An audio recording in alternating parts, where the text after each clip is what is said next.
Okay, philosophy. Where are we at? 1500.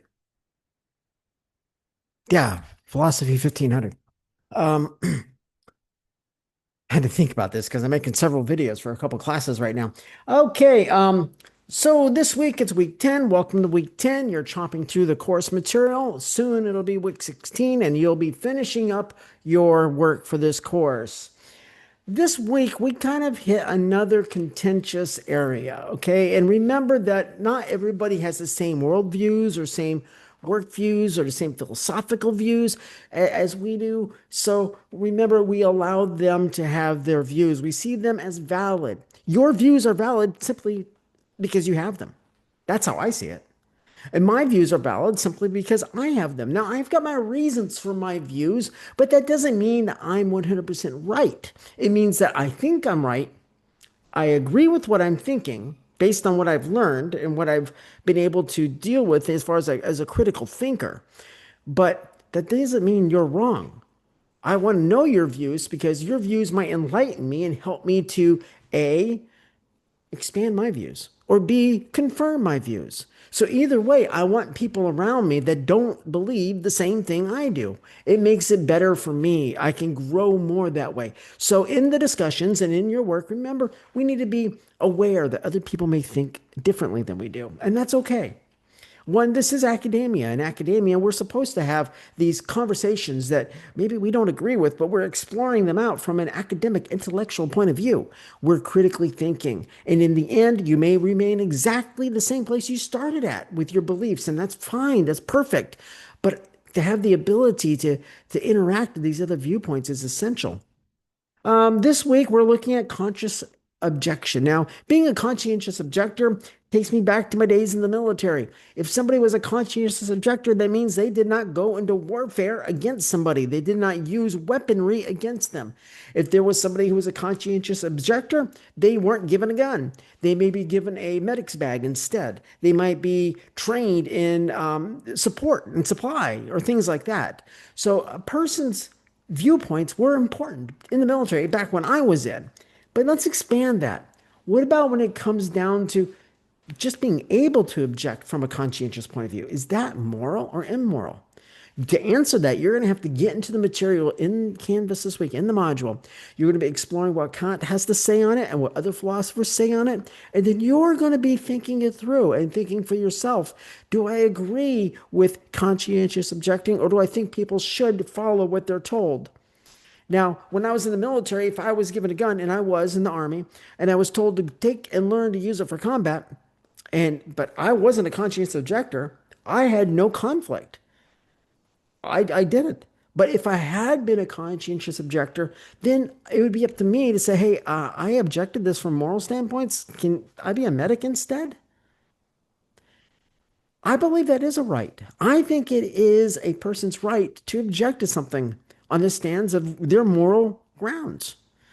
But let's see what the philosophers have to say. You're also going to be looking at genetic enhancement. Now, genetic enhancement is very controversial.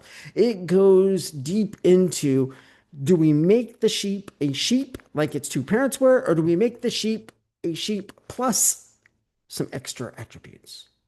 Or are we able to take a cow and make it into a cow and a sheep hybrid with both of its parents being cows? So, really, some people think that this is playing God. And I can see why they would say that. But at the end of the day, science is neither trying to play God nor design a new species, typically, unless you consider like the liger. Rather, science is trying to understand how this genetic code works. What can we do to the genetic code to make it more resilient? But is that right? Is that ethical? I'm not going to tell you the answer because my answer might be different than yours, and you need to explore the material, see what the philosophers have to say, match it with your own moral views, and to see if it is right or wrong for you. Either one could be right. There is really no wrong answer when it comes to this, except for closing our ears to what other people have to say about it, people that disagree with us. As an academic, I take great pride in my peers being able to take a totally different position from me. It's up to the science to prove it. And yes, I am a scientist. I'm a social scientist. So I've got to prove in my research why my hypothesis either stands or falls. And my peers look at this, they don't have to agree with my hypothesis. They look at the science and they say the science is right, yet I disagree for these reasons. They can do that.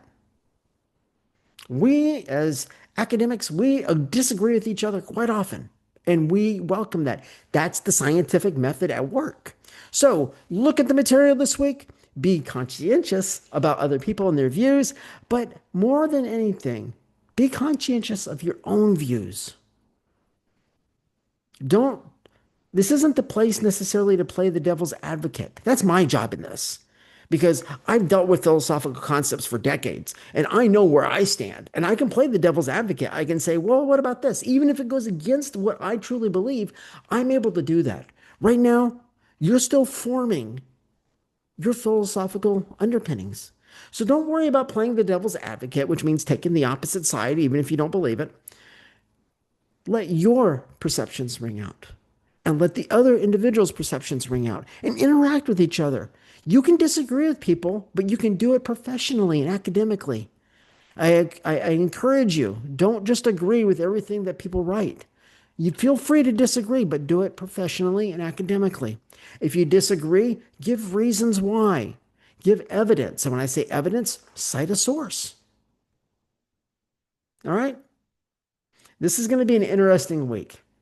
And we'll get through it. We've gotten through the others and we'll get through this one too. All right. So have a great, wonderful, awesome day and a wonderful week. Send me an email if you have any questions, or if you just want to converse about this topic further, I would welcome that. And you have a wonderful time. Thank you. Where's the off switch?